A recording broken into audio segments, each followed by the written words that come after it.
ni Mtoro TV.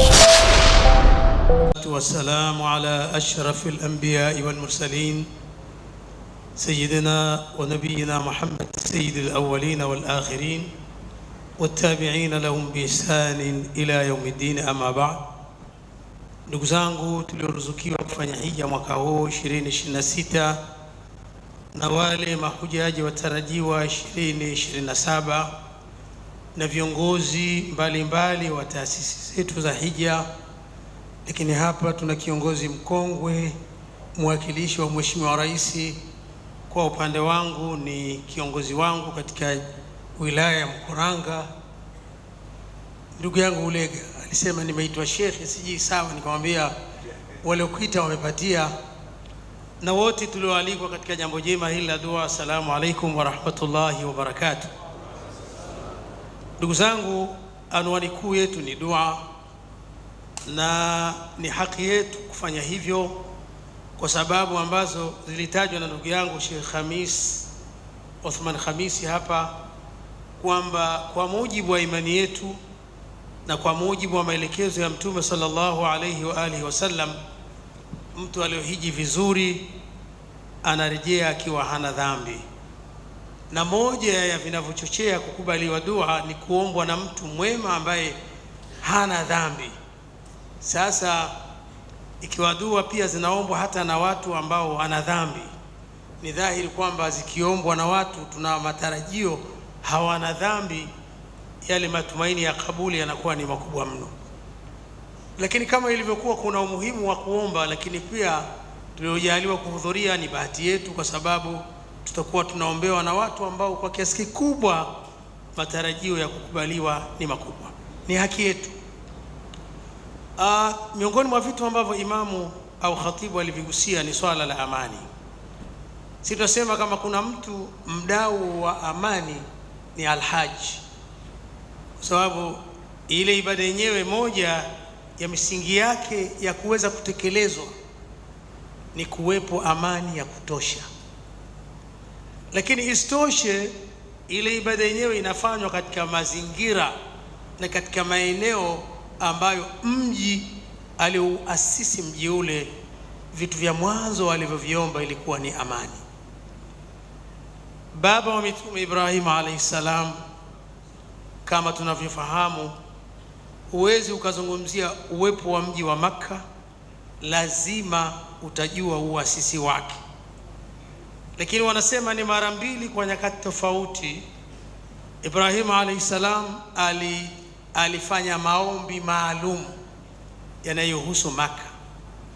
Mara ya kwanza kabla Makka kuwa mji, alisimama akamwelekea Allah subhanahu wa ta'ala kwa kuomba, rabbi ja'al hadha baladan amina, na kuomba Mola wangu wa haki, jaalia eneo hili kuwe nini?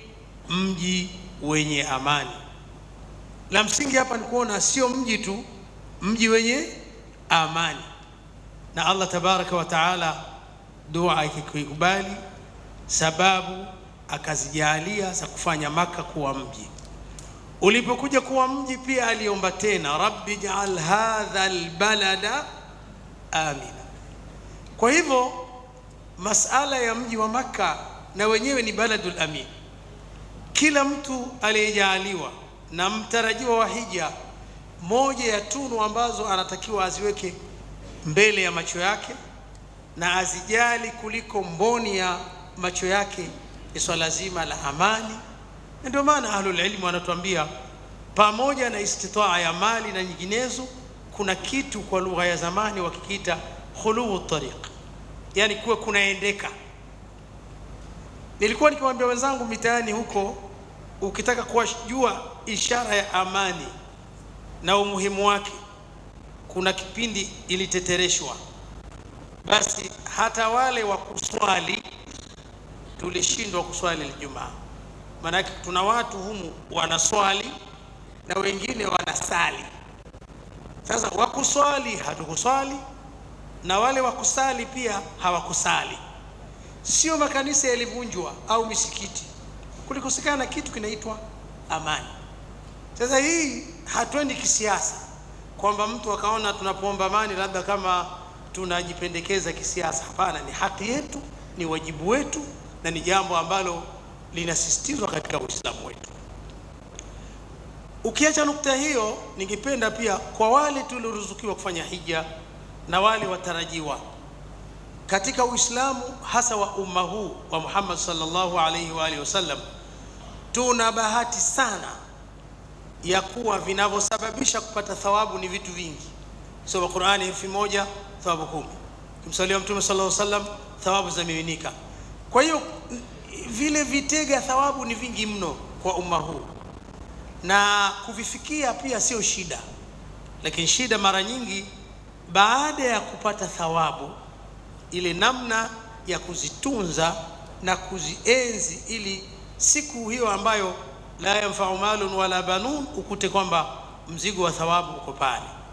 Kwa hiyo nausia wale mahujaji wenzangu na viongozi na wengine kadha, na hata wasio hiji, kwa kweli kila tunapochuma thawabu, kitu kikubwa tuweke mbele yetu namna nzuri ya kulinda yale mema ambayo umetungizia thawabu.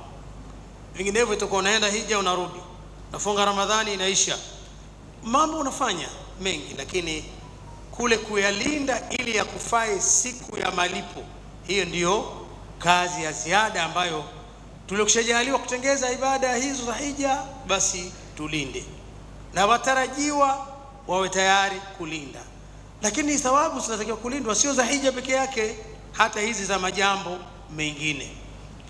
Utakuta Qur'ani kwa ufasaha wa kipekee, Allah tabaraka wa taala ametaka tunapoingiza thawabu, tunapofanya kheri, iwe ni jambo endelevu. Miongoni mwa mifano mibaya, Allah subhanahu wa ta'ala amepiga mifano ya mtu ambaye anafanya wema baadaye anabomoa. Akapiga mfano wa mwanamke maarufu pale Maka, alikuwepo, kidogo hakuwa sawa sawa kiakili, pungwani hivi, wengine wanamuita Ruwaita. Jina si muhimu kwetu, muhimu ni yale matendo yake ambayo Allah tabaraka wa taala ametutahadharisha tusiwe kama huyo. Akasema wala takunu kallati naqadat ghazlaha min ba'di quwwatin ankatha. Huyu mwanamama alikuwa pungwani kidogo. Sasa yeye asubuhi na mapema anatengeza kamba zake pale, anasokota mpaka likichwa jua, anaweza kuwa amepata kipande kirefu pima 1, 5, 6 na kadri ya kasi yake. Lakini ikifika jioni tu anafumua, zikiwa zile kamba moja moja, sio tena kamba ya kusokotwa mpaka kesho. Ina maana anasokota kamba, inatimia anafumua, inatimia anafumua tena, ndio mwendo wake kama huo. Sasa Allah akakemea na kukataza akisema wala takunu, wala msiwe kallati naqadat ghazlaha, kama yule mwanamke ambaye huwa anafumua kamba yake aliyosokota ile, min ba'di quwwatin ankatha, baada ya kuwa iliimarika kabisa, madhubuti kabisa, yenye kufaa kabisa, lakini anafumua ili atengeneze tena. Umejaliwa kupata thawabu za hija, zidhibiti. Umejaliwa kupata thawabu za funga Ramadhani, dhibiti. Za Qur'ani, dhibiti. Salatu ala nabi, dhibiti, ili hivyo hivyo udumu katika hali hiyo mpaka pale jalla wa ala atapokuhitari na umauti. Wa'budu rabbaka hatta yatika yaqin, na yaqini kifo.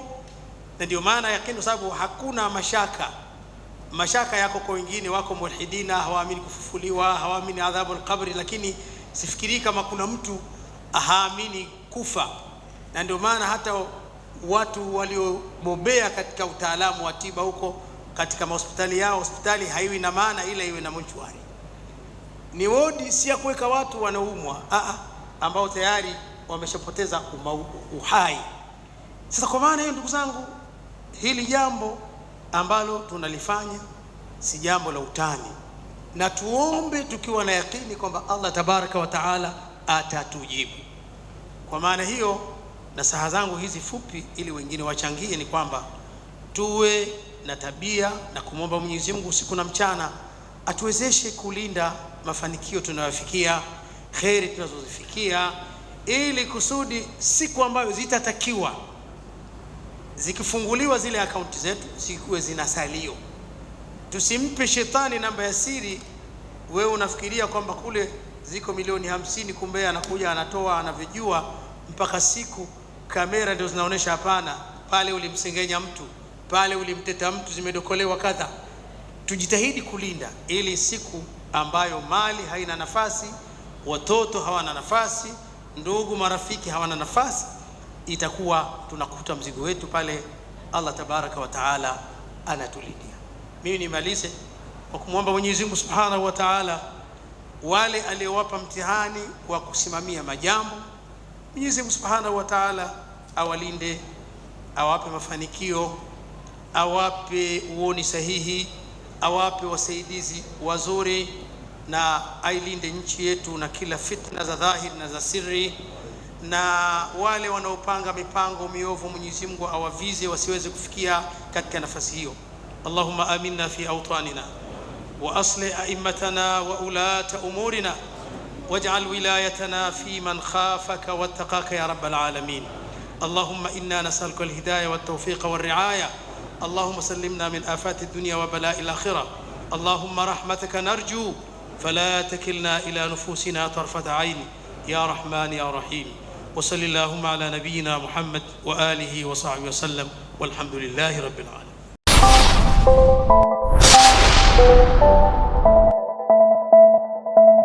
Hii ni Mtoro TV.